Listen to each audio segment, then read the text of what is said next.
Fala galera, tudo bem com vocês? Professor Tigo para mais um vídeo artigo. Na verdade, uma videoaula hoje falando sobre corrida em subida e descida. Desenvolver a corrida em terrenos inclinados, em downhill ou uphill, né? Qual é que é a verdade sobre essa treta toda? Você corredor, você treinador, você profissional de educação física, você que trabalha com corrida, precisa assistir esse vídeo para entender um pouco mais sobre biomecânica, fisiologia e aspectos neuromusculares envolvidos nesse assunto aqui. Tá bom? Uma videoaula um pouco mais extensa, mas eu quero que tu fique comigo. Se tu não tiver paciência para assistir, tu vai lá no último minuto e tu assiste as aplicações práticas, tá tudo certo. Agora, se tu tiver a fim de aprender de verdade, tu fica comigo aqui para valer, tá? E aproveitando, né? Vídeo artigo em novembro lembra o mês azul, né? Mês de lembrar dos homens. Eu quero dizer uma coisa muito importante para você aí do outro lado. Você menino, você homenzarrão, você homem. Boa parte das doenças não apresentam sintomas tão rápido assim. Sintomas são muito leves e muitas vezes são imperceptíveis. Por isso é importante fazer exames periodicamente, preventivamente. Porque muitas vezes quando você vai começar a sentir o desconforto, um dor, um caroço, uma coisa ruim, pode ser que seja muito tarde. Então, realizar exames preventivos, ir ao seu médico, pedir, e aí, o que nós vamos checar? E vai para o exame de imagem, vai para o exame de sangue, vai para o exame clínico, tudo isso tem sua validade, tá bom? Então, te cuida aí, cuida da tua saúde, aproveite esse mês de novembro. Se não der em novembro, pode ser mês que vem, não precisa ser só em novembro, tá bom? Agora sim, vem comigo! Olha só, tá aqui a minha tela, olha que maravilha isso aqui. Gente, olha só isso aqui, tá? Dois artigos de revisão, um publicado em 2017 e outro publicado em 2025, fresquinho saindo aqui, onde é que está o ano? Aqui em cima, 2025, trazendo exatamente a mesma temática, falando sobre a corrida em terreno em aclive e declive, certo? Essa situação a gente sabe que não é a mesma coisa do que se realizar a corrida no terreno plano. Existem ajustes biomecânicos, fisiológicos que são importantes para que a gente dê conta da tarefa, né? O terreno inclinado, né, ele acaba desafiando a questão de força, controle e eficiência energética que são determinantes para um bom desempenho. Então, nós aí, você corredor, você profissional, você precisa entender minimamente sobre o assunto para que você possa dar conta do recado. E aí eu te digo mais, aqui nós vamos falar em 15, 20 minutos, trazendo um resumo. Te sugiro você pegar, as referências vão estar aqui embaixo na descrição, baixa o artigo, lê o artigo, traduz ele para ti, para tu entender no detalhe como as coisas aconteceram. Aqui é só um resumo e eu espero contemplar ele com bastante competência aí para vocês, tá bom? Então, analisar de forma integrada as adaptações biomecânicas, fisiológicas e neuromusculares que ocorrem durante a corrida em aclive, o uphill, e o declive, downhill, né? Destacando os principais mecanismos que influenciam o desempenho, o custo energético e aí o que é importante, risco de lesão, bem como implicações práticas para o treinamento, a prevenção e o uso de tecnologias aplicadas à corrida. É disso que vamos falar e vai ser agora. Veja bem, nessas duas revisões, uma coisa muito importante ser dita, que são duas revisões narrativas. Não são revisões sistemáticas, nem revisões com meta-análise. Ou seja, você tem aqui a escolha dos artigos, apesar de ter sido usado PubMed, blá, blá, blá, blá, blá, blá, a escolha ela é pessoal dos pesquisadores, dos autores dos artigos. Então, pode ter um viés de seleção, você pode escolher artigos que você tenha preferência, você escreve sem um compromisso com o resultado que essa revisão te trouxe. Isto é bom, isso é ruim, né? A gente não pode demonizar as revisões narrativas, principalmente quando o assunto não é um assunto com tanta publicação assim. Então, existem limitações? Sim, mas vindo de pesquisadores sérios, né, e eu acredito que aqui a gente tem o caso, a gente tem uma boa dose de evidência, tá? E nesse sentido, né, os artigos selecionados foram só apenas em periódicos revisados por pares. Então, realmente foram feitos com revisões, artigos adequados. Na área da biomecânica, fisiologia neuromuscular da corrida inclinada, certo? E uma outra coisa muito importante no aspecto metodológico é que boa parte desses estudos foram feitos em laboratório com esteiras inclinadas, né?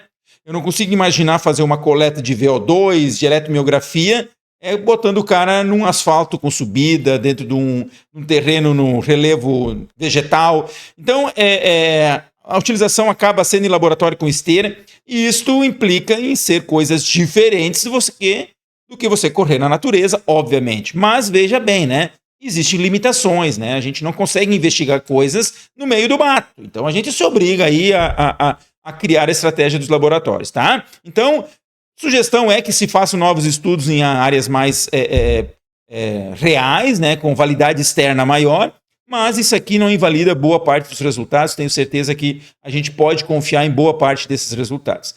Tudo bem? De forma geral, o que eu vou te dizer, tá, gente? O que é o aclive, né? O aclive são 10% ou mais de inclinação, onde a gente sabe que a demanda energética aumenta e a sobrecarga cardiovascular aumenta com isso, tá? Existe um trabalho cardiovascular e a energia gasta muito aumentada na subida. E assim como a gente já sabe que na descida existe um forte componente excêntrico, né? Um componente de frenagem, fazendo que aumente o risco de dano muscular. E aí eu vou te dizer mais uma coisa, né, gente? Montei esse material aqui com muita dedicação. Pessoal, mas isso aqui é uma coisa básica. É muito provável que você, treinador, macaco velho aí, você vai dizer, não, isso aí é óbvio, isso eu sei. No meu compromisso não é tentar te trazer toda a informação do mundo, mas se eu conseguir te ajudar com um único ponto que você vai refletir sobre, para mim já tá legal. Quem sabe mais aprende menos, né? E quem sabe menos aprende mais. Então eu venho aqui bem de boa, tentando trazer um pouco de informação. Aproveite da forma que você puder. Tá? E aqui nos estudos, a corrida plana sempre foi usada como referência. Então, quando eu falo que é maior ou menor, lembre-se que sempre a comparação é do inclinado com o plano, o declinado com a descida com o plano também. Isso em tanto aspectos mecânicos como metabólicos. Tá? E a gente sabe, então, que esses terrenos mistos, nessa mistura, certamente você tem que estar fazendo toda hora um controle postural, motor, né, que é importante, porque você não só desce, você nem só sobe, nem está no plano. Então, existe um ajuste necessário em relação à corrida. Bem, questão de parâmetros espaço-temporais, né? Na subida, existe um aumento consistente das cadências, passadas mais rápidas, um menor comprimento de passada, né? E um tempo de voo também reduzido. Então, você tem aquele passinho curto mais prevalente na subida. Enquanto que na descida, você tem uma cadência, justo o oposto, você tem uma cadência menor, passadas mais longas, você tem um tempo de voo maior, né? E com isso gera, né, algumas respostas. Uma delas fala sobre o Duty Factor, que eu pesquisei lá, que é o tempo que você fica em contato com o pé no chão, né? Então, esse tempo de contato no chão cresce quando está na subida e reduz na descida, né? E tem a ver com as demais variáveis, porque todas elas se interligam. Opa, desculpe. E, desta forma, ajustes, né, eles otimizam a propulsão e, com isso, o controle gravitacional. Ok? Muito bem. Em relação à força de reação do solo e o padrão de pisada, né, a subida reduz os picos de impacto, você tem menos impacto na subida, mas aumenta a força propulsiva, você tem que fazer mais força para isso, né? Na descida você tem um pouco diferente, você eleva esse impacto, né? Porque você está como se fosse dando grandes saltos, né, em direção ao chão, e com isso você tem uma necessidade de estar freando esses movimentos, né? Fazendo com que ocorra um aumento dessa frenagem nesta fase. A pisada tende a ser na parte da frente do pé quando você está subindo e na parte do trás do pé, o retropé, em descidas. Estas mudanças de padrão, elas acabam tendo uma influência muito grande no risco de lesão. Então você muda o jeito de correr e você aumenta o risco de lesão em alguns casos. Muito bem. Em relação à cinemática e cinética articular, né, existe na subida um aumento do trabalho do quadril e do tornozelo. Isso é muito interessante, né? Você vai ter que ter um maior movimento de dorsiflexão para não trupicar no próprio chão. Você vai ter que fazer um movimento mais acentuado de flexão de quadril. Seu joelho vai ter que levantar mais para conseguir, né, dar conta dessa subida. E necessariamente, e obviamente, o trabalho muscular acaba sendo mais exigido nesses grupos musculares. Já na descida, você tem uma maior absorção excêntrica, né?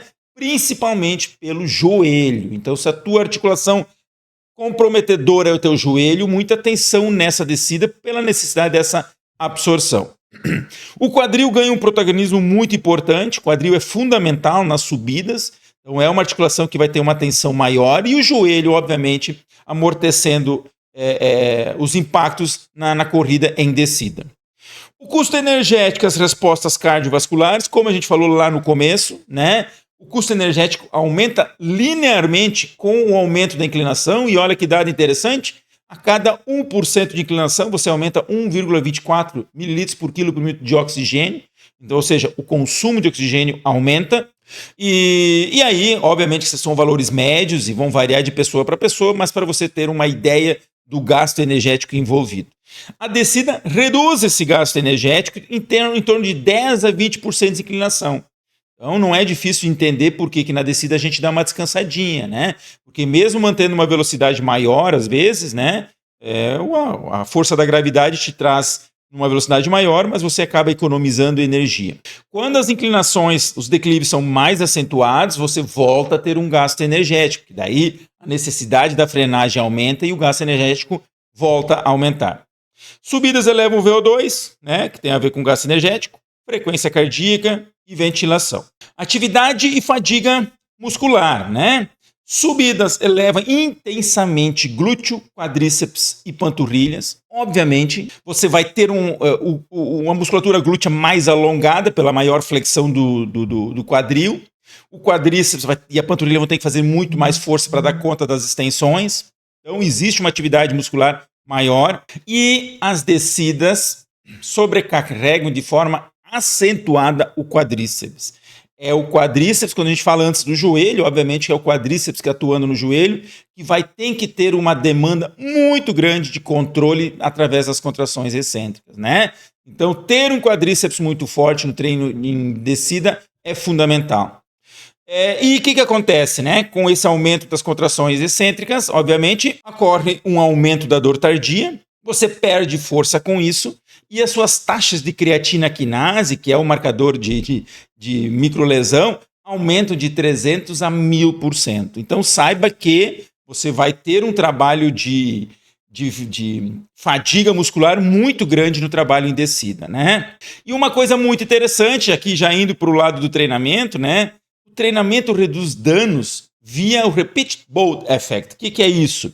É você fazer esse estímulo com frequência para que o efeito da carga repetitiva diminua. Então você tem uma redução de 60% a 80% das taxas de creatina quando você dá esse estímulo de forma mais frequente. Então não basta dar um estímulo uma vez por ano e achar que está tudo bem, sacou? Mais ou menos nesta linha. Gente, olha só, tem muito material legal aqui no canal. Tem uma live aqui com o meu amigo Andrei Ashka, que foi maravilhosa, falando sobre a corrida perfeita. Foi muito bacana, sugiro que você entre lá e assista. Eu tenho esse material aqui de recomendações para performance, que tem itens muito interessantes para você pensar em como melhorar a performance sua ou do seu atleta, se você for profissional. Na área da corrida eu tenho vários assuntos sobre lesões e tudo mais, mas esse estudo aqui ficou muito bacana, falando sobre como distribuir intensidade nos treinamentos, tanto no ciclismo como na corrida, tá? Vai lá, te inscreve no canal, ativa a notificação, compartilha para a galera que gosta de ciência, quem gosta de estudar atividade física, exercício, quem gosta de saúde, ativa lá, me dá aquela força para recompensar essa tarefa de te trazer esse material mastigadinho aqui, tá bom? Vamos lá? Adaptações neuromusculares.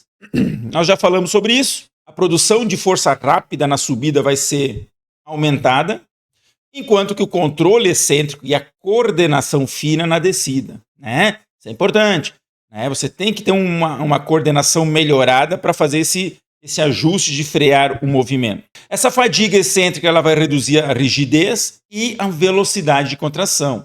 Então você não vai conseguir, por meio dessas descidas e a trabalho excêntrico, manter uma velocidade de contração tão eficiente. A exposição repetida gera adaptações neurais protetoras, que nem a gente falou antes, né? Você fazer esse treinamento com mais frequência vai te permitir uma adaptação positiva em relação ao treinamento. A economia depende da duração do contato e trabalho por articulação, né? A economia do movimento, né, tem a ver com quanto tempo você consegue manter esse pé no chão, você já vai entender. Tá? E aí eu preciso otimizar a cadência para reduzir o custo energético, em ambos os sentidos. Então, olha só, um pequeno aumento da cadência pode reduzir a energia gasta. Então, pode ser que você aumentar essa cadência melhore seu desempenho. Então, mudar a cadência, tanto na subida como na descida, pode ser uma estratégia que você possa usar para melhorar o desempenho em termos de gasto energético.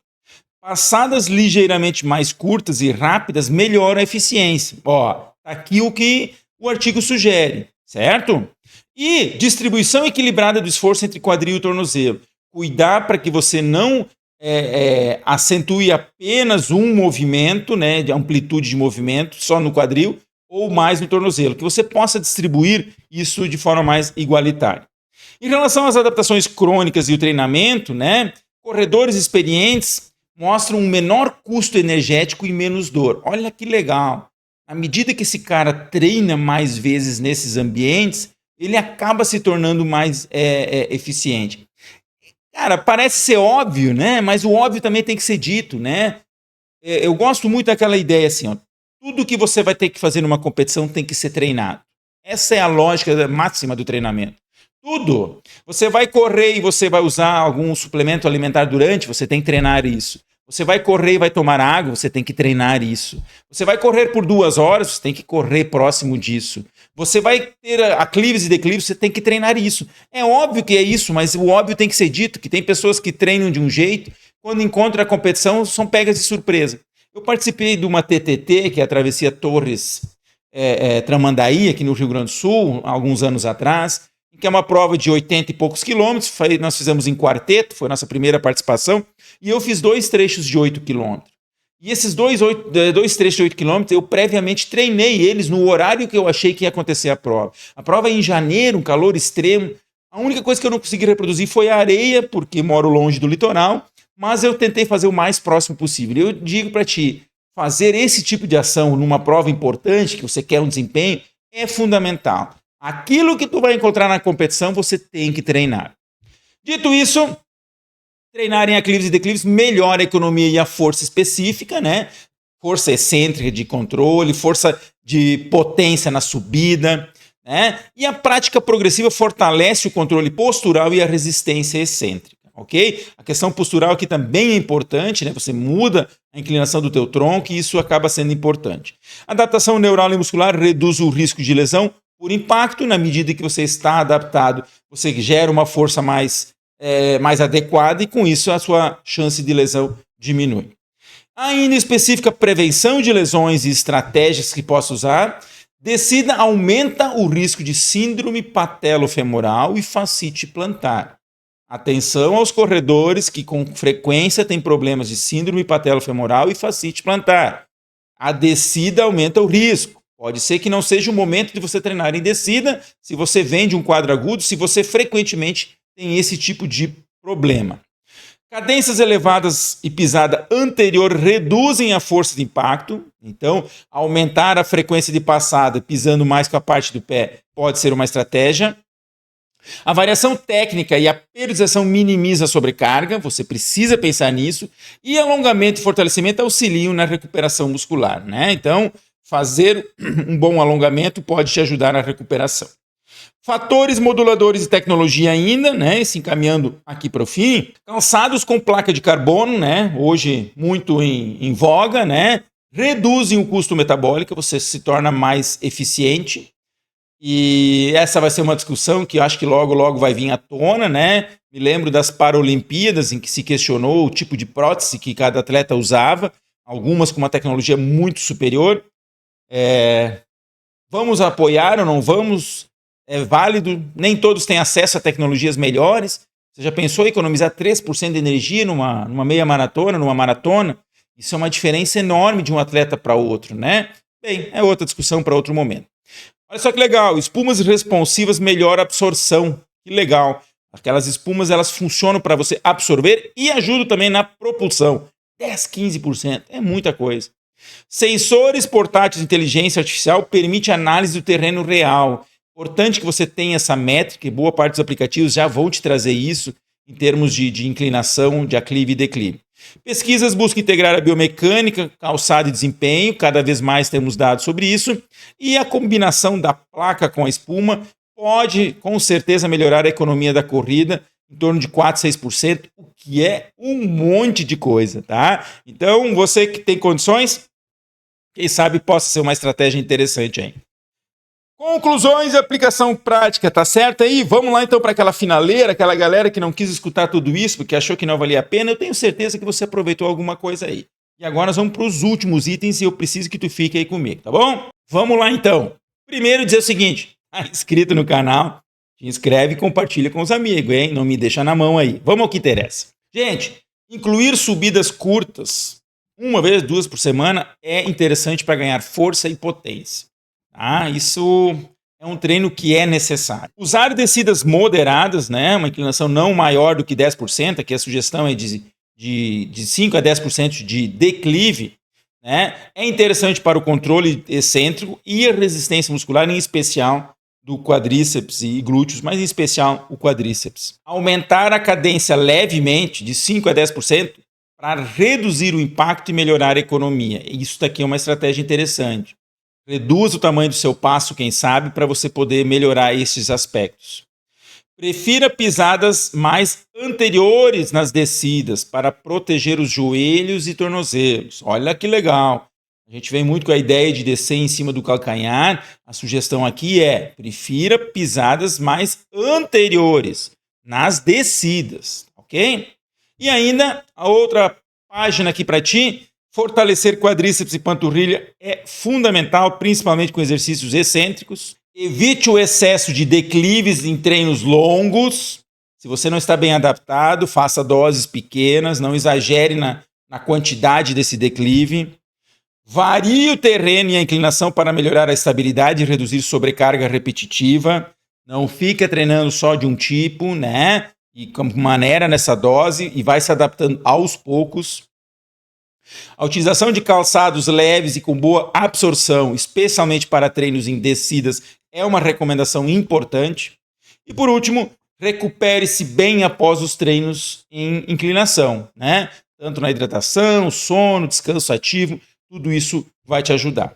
Tá bom, gente? Então, esse é o meu material, essa é a minha videoaula. Estamos aí com 23 minutos. Espero que tenha gostado. Me conta aí o que tu acha, o que faltou. Me conta aí o que tu aprendeu de diferente. Eu quero sempre saber, o teu feedback é importante para a gente continuar na produção do nosso material aí, sempre com credibilidade e com boa qualidade. Valeu, gente! Boa corrida para ti. Não esquece, o homem, vai lá cuidar dos teus exames, cuida da tua saúde. Valeu!